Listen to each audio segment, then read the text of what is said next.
The 2 points that we really want to touch on are the use of technology in the job sites and then also building science. What we're doing nowadays is we've made the jump to project iPads. So each project has an iPad that lives on the job site. My team always has access to it in case I'm away.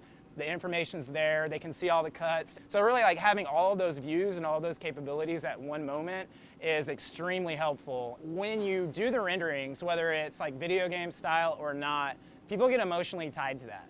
And they will pay you more money because they really like it and they get it. And you may have had that vision that you were trying to communicate, and you may have felt like whatever you were selling them or the service you were providing them was well worth it and the costs were warranted, but they might not really be able to fully understand because they can't see all those nook and cranny details. And now when they can see it like this, I mean, they get excited, and then it's just a lot easier to get them to move forward because they really understand what they're paying for.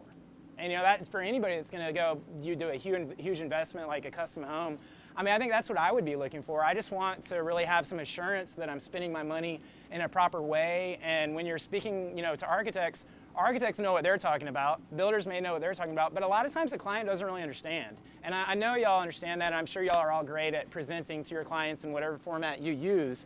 But I've just found it just makes things just super easy for them to understand and to get everybody on the same page and bring the client in to give you some good feedback because now they get it. And everybody understands exactly what we're talking about, and we've eliminated a bunch of time going back and forth trying to decipher through some email what this other person's thinking, and it's just way more to the point. Let's go ahead and jump into the building science and efficiency portion of this presentation. I saw destruction in my neighborhood. We had the big flood over in Onion Creek, the first flood, and it really saddened me, and I was like, man, there's got to be a better way to try to minimize some of this consistent destruction that occurs in some flood zones. The majority of my thinking is driven by how do I now combine something and do it in a way where I don't have to add another step to this process, but I'm getting more bang for my buck, for my time, for my energy. And I call my system block and caulk because it's that crude and it's that simple. You're literally blocking all the way up to the roof line in whatever the most efficient format you can do that in.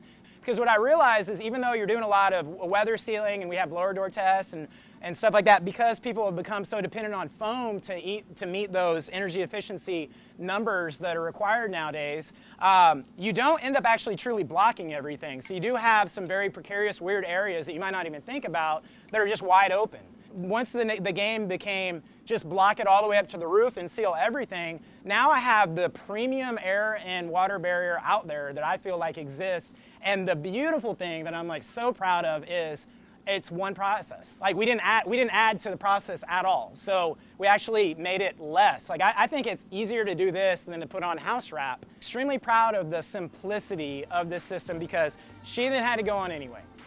Now guess what? We've got foam inside it, lining the whole envelope, giving us a continuous thermal break on our entire house, and I didn't pay one extra bit of labor for that.